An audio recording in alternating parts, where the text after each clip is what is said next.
नाज़रीन, एक बादशाह था जिसकी 7 बेटियां थी। एक दिन बादशाह बेहद खुश हुआ और अपनी 7 बेटियों को बुलवाया और कहने लगा, मैं तुम सबसे एक सवाल करूंगा, अगर मुझे तुम्हारा जवाब अच्छा लगा तो तुम्हें तुम्हारी पसंद का इनाम दिया जाएगा। सब कतार में खड़ी हो जाओ और बताओ कि तुम किसका दिया खाती हो और किसका दिया पहनती हो।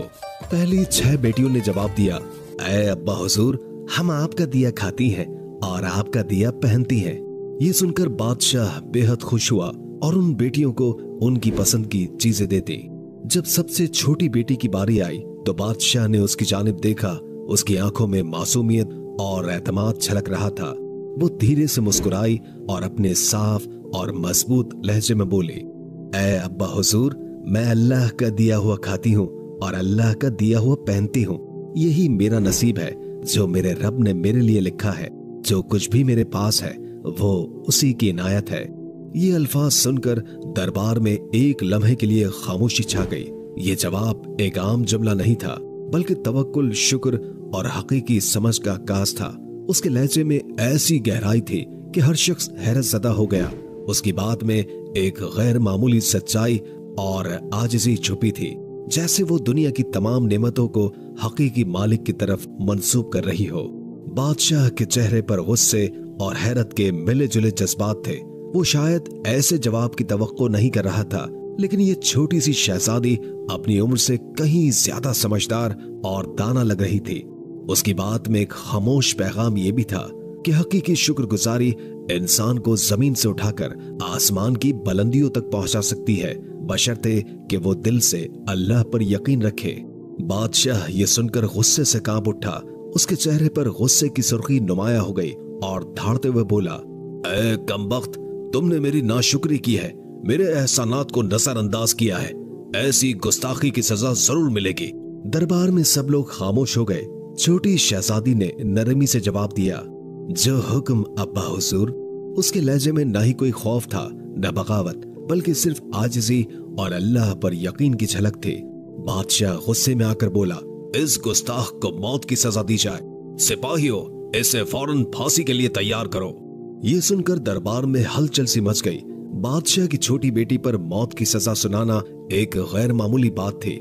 सबकी नजरें शहजादी पर थी, जो उस वक्त पुरसुकून खड़ी थी। उसके चेहरे पर खौफ का कोई निशान नहीं था, बल्कि एक अजीब सा इत्मीनान था, जैसे वो जानती हो कि उसका रब उसके साथ है। इसी दौरान बादशाह का वजीर आगे बढ़ा। वो बादशाह के करीब आकर बोला, ऐ आलिजा, अगर इजाजत हो तो कुछ अर्ज करूं। बादशाह ने गुस्से से उसकी तरफ देखा और कहा, बोलो, लेकिन जल्दी करो।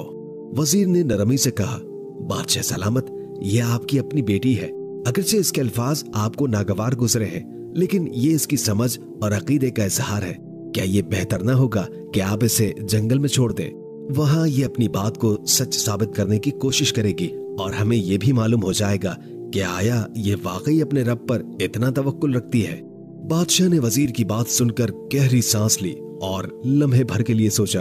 फिर वो सिपाहियों की तरफ मुड़कर बोला, ठीक है, इसे फांसी के बजाय जंगल में छोड़ाओ। मैं देखना चाहता हूँ कि ये मेरे बगैर कैसे अल्लाह का दिया खाती है और अपने नसीब का पहनती है।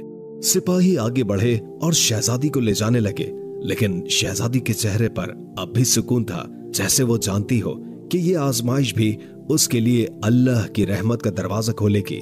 दरबार में मौजूद सभी लोग हैरान थे कि ये लड़की किस कदर मजबूत ईमान और हौसले की मालिक है। शहजादी से तमाम जेवरात और कपड़े ले लिए गए और उसे तन्हा जंगल में छोड़ दिया गया, लेकिन शहजादी मुतमईन रही। उसका तवक्कुल अल्लाह पर था। वो जानती थी कि जो रिस्क अल्लाह ने उसके नसीब में लिखा है वो उसे जरूर मिलेगा। रात के करीब शहजादी ने जंगल में लकड़ियां इकट्ठी की ताकि आग जलाई जा सके। लकड़ियां तलाश करते करते उसने एक झोपड़ी देखी, जिसके बाहर एक बकरी बंधी हुई थी और अंदर से किसी के खांसने की आवाज आ रही थी। शहजादी ने झोपड़ी के अंदर जाकर देखा तो वहां एक बीमार बुजुर्ग चारपाई पर लेटा हुआ था। वो पानी पानी पुकार रहा था। शहजादी ने मटके से पानी निकाला और बुजुर्ग को पिला दिया। झोपड़ी की सफाई भी की। बुजुर्ग ने पूछा, बेटी, तुम कौन हो और इतने बड़े जंगल में अकेली क्या कर रही हो? शहजादी ने अपना सारा हाल बयान कर दिया। सुबह के वक्त बुजुर्ग ने कहा, मैं शहर काम पर जा रहा हूँ और 7-8 दिन के बाद वापस आऊंगा। तुम यही रहो, झोपड़ी में खाने पीने का सामान मौजूद है, साथ ही नदी है, पानी भर लेना, बकरी का दूध भी निकाल लेना। ये कहकर बुजुर्ग चला गया। जब रात होती तो शहजादी बकरी का दूध निकालकर आधा अपने लिए रख लेती है और आधा दूध एक बर्तन में डालकर झोपड़ी के बाहर रख देती है।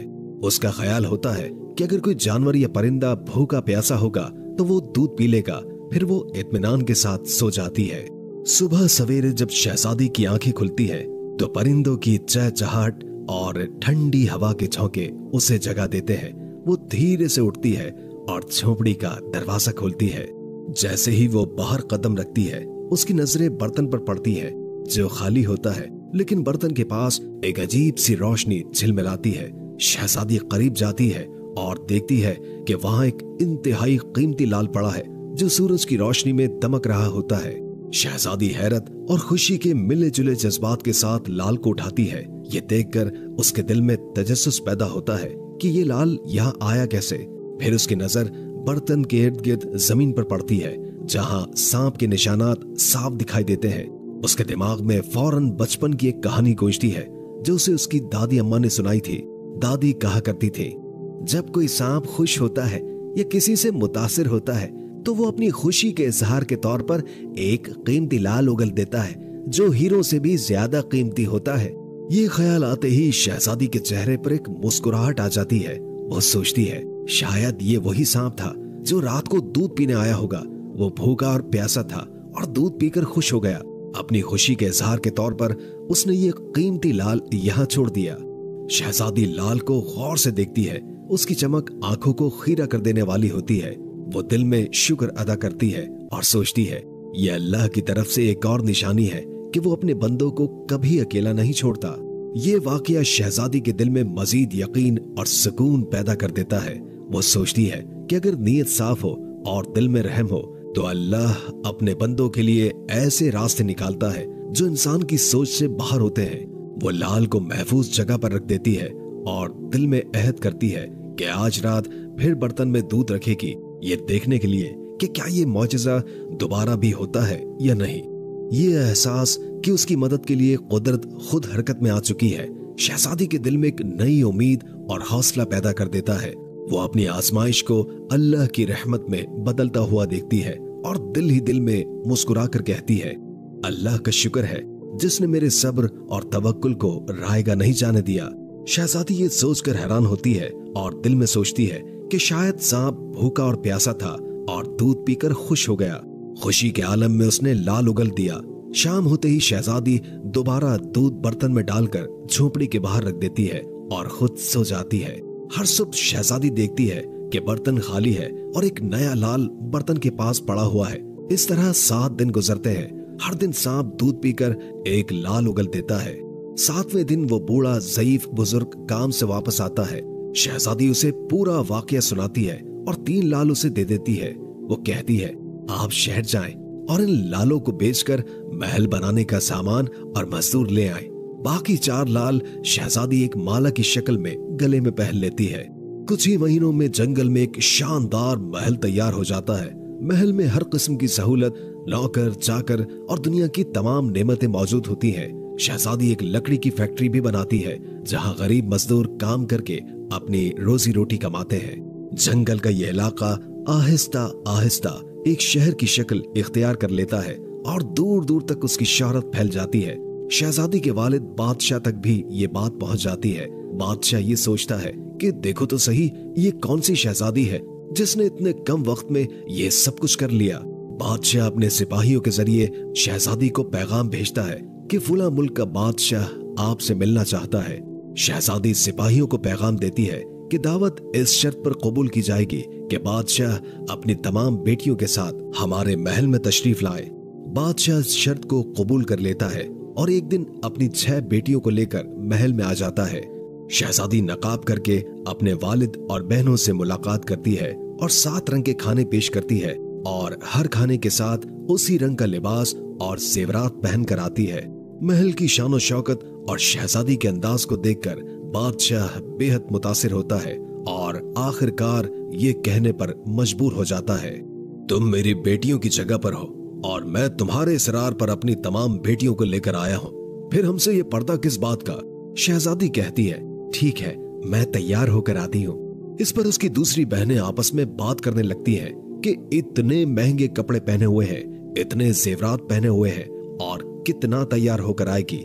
इतने में बादशाह देखता है कि एक सादा कपड़ों में एक लड़की आ रही है। बादशाह गौर करते हैं तो उन्हें पता चलता है कि ये तो उनकी अपनी ही बेटी है। वो हैरान होकर सोचते हैं, मैं तो समझ रहा था कि जंगल के जानवर इसे खा गए होंगे। जब मुझे इसकी फिक्र हुई थी तो मैंने सिपाहियों को जंगल में भेजा था, लेकिन उन्होंने कहा था कि वहां शहजादी का कोई अता पता नहीं है। फिर ये यहाँ कैसे? बादशाह अपनी बेटी से मिलकर बेहद खुश होते हैं। वो हैरत और मसरत के आलम में कहते हैं, बेटी, तुम कितनी खुशकिस्मत हो कि तुम्हें इतनी अजीम शहजादी के साथ रहने का मौका मिला। जाओ, उसे बुला कर लाओ, मैं तुम्हें उससे आजाद करवा दूंगा। अगर तुम्हारी आजादी के बदले वो मुझसे मेरी सल्तनत भी मांगे तो मैं उसे देने के लिए तैयार हूँ। ये सुनकर शहजादी ने एक लम्हे के लिए अपनी आंखें झुका ली। उसके चेहरे पर एक अजीब सी मुस्कुराहट फैल गई, गोया कोई छुपी हुई हकीकत सामने आने वाली हो। बादशाह और दीगर बहनें हैरानी से उसकी तरफ देखने लगी। शहजादी ने सर उठाया और नरमी से कहा, अब्बा हुजूर, वो शहजादी कहीं दूर से नहीं बुलानी पड़ेगी।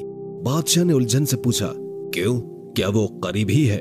शहजादी ने मुस्कुराते हुए नकाब हटाया और कहा, क्योंकि वो शहजादी मैं खुद हूँ। ये सुनकर बादशाह की आंखें हैरत से फैल गई और दरबार में एक सनसनी सी दौड़ गई। हर कोई सख्ते में आ गया। बादशाह ने कदम बढ़ाए और हैरत के साथ बोले, ये कैसे मुमकिन है? तुम तो जंगल में अकेली थी। ये महल, ये शान शौकत, ये सब कुछ तुमने कैसे हासिल कर लिया?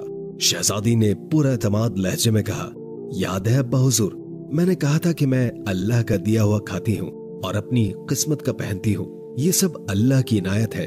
आपने मुझे आजमाइश में डाला, लेकिन मेरे रब ने मुझे कामयाबी से नवाजा। ये महल, ये दौलत, ये सब मेरे रब का इनाम है। बादशाह ने गहरी सांस ली। उसकी आंखों में शर्मिंदगी और फख्र के मिले जुले जज्बात थे। वो बोले, बेटी, तुमने आज मुझे एक सबक सिखाया है जो मैं कभी नहीं भूलूंगा। शहजादी ने मुस्कुराते हुए कहा, आजमाइश हमें तोड़ने नहीं बल्कि मजबूत करने आती है अब्बा जान, और जब तवक्कुल अल्लाह पर हो तो दुनिया की कोई ताकत हमें शिकस्त नहीं दे सकती। ये लम्हा बादशाह और सबके लिए एक गैर मामूली मोड़ बन गया, जहां एक बेटी ने अपने सब्र, तवक्कुल और हौसले से साबित कर दिया कि अल्लाह के फैसले हमेशा बेहतरीन होते हैं। शहजादी मुस्कुराते हुए बोली, बाबा, बात भूल गए क्या? बादशाह ने कहा, वो क्या? शहजादी ने कहा, मैंने आपसे कहा था कि मैं अल्लाह का दिया हुआ खाती हूँ और अपनी किस्मत का पहनती हूँ। देखिए, मैं अल्लाह का दिया हुआ ही खा रही हूँ और अपनी किस्मत का ही पहन रही हूँ। ये सब मुझे मेरे अल्लाह ने अता किया है। शहजादी ने मजीद कहा, बाबा जान, अल्लाह ने मुझे कहां से कहां पहुंचा दिया है और आज मैं आपसे भी ज्यादा अमीर हूँ। ये सुनकर बाकी तमाम शहजादियां दिल में सोचने लगी, काश तब हमने भी यही कहा होता कि हम अल्लाह का दिया हुआ खाते हैं और अपनी किस्मत का पहनते हैं।